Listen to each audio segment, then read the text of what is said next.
And we're back. There's no UFC event this weekend. I think we have a pretty long stretch of them starting next weekend, but that means it's an empty week for Combat Corner. And I didn't really have any news to talk about. I wasn't sure if I was even going to do a piece, but then a couple days back, I saw this news headline. I was like, all right, I guess I'll talk about it. Ben Askren has agreed to a boxing match with Jake Paul. It's going to be 8 rounds under the promotion Thriller, which was responsible for hosting the fight between Mike Tyson and Roy Jones Jr., which Jake Paul co-mained on. It looks like it's happening in April. Man, this is so weird and so disappointing and so bizarre on so many levels. I guess the first part, which I guess it's not really surprising. I'm probably the idiot for taking Jake Paul seriously in any degree whatsoever, but the guy's like chirping and crying and talking all this shit about how he wants to be this boxer. And it's like, okay, let's see you get in the boxing ring with a guy who has a win in the boxing ring. Stop boxing like YouTubers and NBA stars. And who does he go to box next when the McGregor shit obviously falls short? The worst striker at the highest level of mixed martial arts is who he chooses, Ben Askren. Do you know anything about Ben Askren besides Jorge Masvidal's knee? Nope, that's it. That's what I was gonna say. All I know is he got a kneecap to his temple and got sent to La La Land. Yes, so a couple things about Ben Askren. He is a former Olympic wrestler, didn't medal, but that's still a pretty high pedigree. He made his mixed martial arts debut in the Bellator Association, where he picked up some notable wins on Douglas Lima, especially, although it was before Douglas Lima became the fighter he is today. And there were these questions about him making his mixed martial or going to the UFC because he similar kind of to George St. Pierre in his prime. He was just such a dominant wrestler. Like he just shoots, closes the distance, I guess similar to Khabib as well. And just once he's on top of you, nonstop riding, scrambling, transition, making you work. There's this one clip that's especially notable where he was fighting some Russian guy and he like got on top of him and was literally riding him like a dog or cattle and started like waving his hips, bucking, getting like a USA chant. So he's a showman, he's a wrestler, but he is not a striker. There were a lot of questions about him in the UFC. He was supposed to switch from Bellator to the UFC. Some sort of contract shenanigans went on.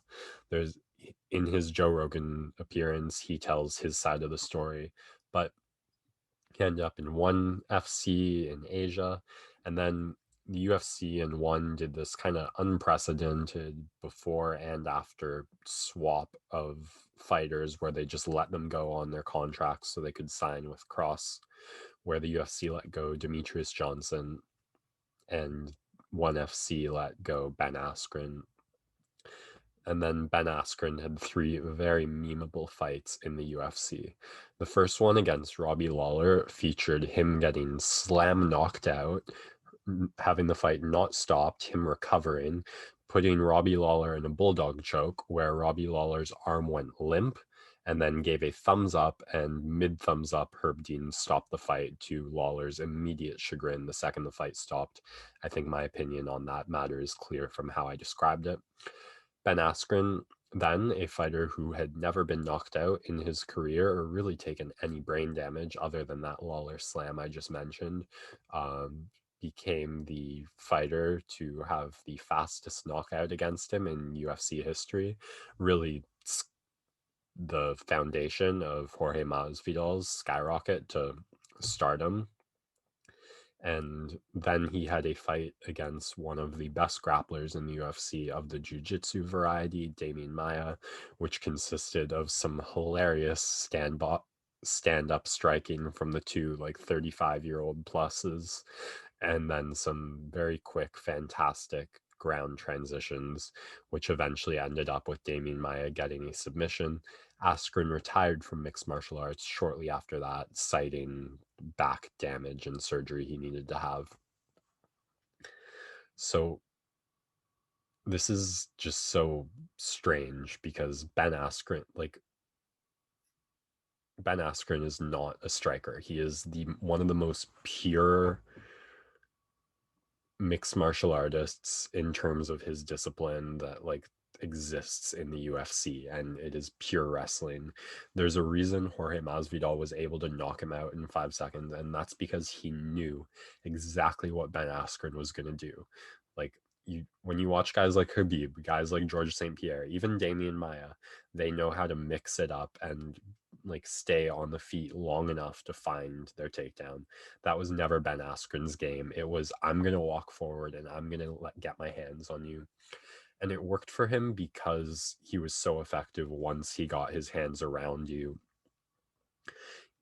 Even if you knew it was coming, you couldn't really do much about it unless you could time that perfect one-shot knockout as Masvidal did. So on one hand, I think I know it's weird because his most famous moment is getting knocked out, but I think he has a really good chin. I mean, the Lawler slam was terrifying, and he just came back from the dead in 3 seconds. The Masvidal knee puts anyone out. I don't care if you weigh 500 pounds. If you shoot down for a takedown like that and someone times it with a flying knee, you are going to sleep. Super necessary follow-up shots or otherwise. So I think he is going to be able to take it, and I'm knocking his striking. I think he threw the spinning back fist against Maia, not the other way around. That was the only time we've seen him really strike for an extended period of time against the even older Maia, and Maia did get the better of it. But I mean, Damian Maia has been working on his striking for a long time. So has Ben Askren. He has been practicing striking for longer than Jake Paul has. I mean, even if he just practices it to figure out how to get into the wrestling, it's not like there's going to be anything new for him. He's going to be very familiar with boxing gloves, boxing drills, and he's going to be fighting someone who has some experience or who has less experience than him. He gave an interview with Ariel Helwani where he predicted a 7th round TKO, this being an 8-round fight. And I think that speaks to his game plan. And I mean, Jake Paul's been in there for 3 total rounds, and even the first round of that 2-round fight, he basically won it in that round, and it was just a matter of finishing the next round. So I don't know. It might be fun. Ben Askren is a great shit talker, just very natural, nothing forced, just knows how to kind of casually and comfortably get under people's skin, especially the more hyped up, angry type they are. I mean, that's why the Masvidal fight had so many eyeballs on it, because Askren was talking mad shit to Masvidal. It sounds weird to say in hindsight, but he was the favorite. So I can see a situation where Askren Jake Paul is winding up, swinging at him, doing his best to knock him out, and Askren just takes a couple shots. Probably is very frustrating to deal with in the clinch. He technically sound enough to not just bum rush in the way Nate Robinson was doing that got him knocked out. So I don't know, but at the same time, if Jake Paul does what he has continued to do, which is just knock out guys with no boxing experience, the UFC and mixed martial arts are going to get, from his side anyway, such a bad rap. No one who actually is familiar with Ben Askren's career is going to think twice about oh, Jake Paul could knock out a UFC fighter. No, Ben Askren is such a variant from what you're talking about when you talk about UFC fighters these days. But yeah, I mean, do you have any thoughts on this? Did you hear about it when it was announced? Yeah, I heard about it when it was announced, and the biggest thing for me is that uh, at the very least, he now Jake Paul has set himself up to fight someone who actually understands like spacing and has the like at least foot movement and the elite athleticism that is provided by at least a fighter.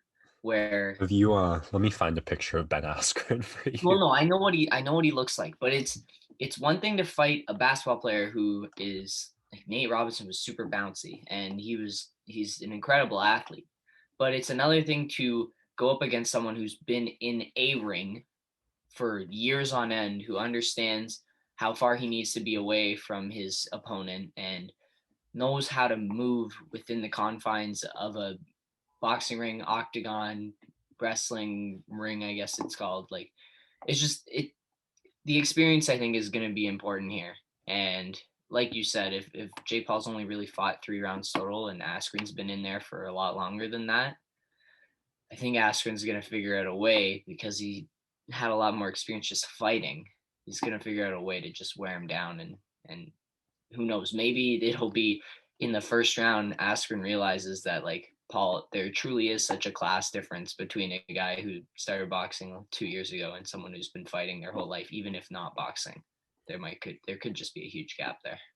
Yeah, I mean, I think it's gonna be Paul coming out just swinging for the fences, taking the early rounds, like regardless of how much he connects, because Askren will just be in like shell defensive mode, and then kind of similar to the Teofimo Lopez and Vasily Lomachenko fight. Although I'm sorry to sully that fight by comparing it to this, but it's just a question of when does Paul slow down and wear down and when can Askren take over.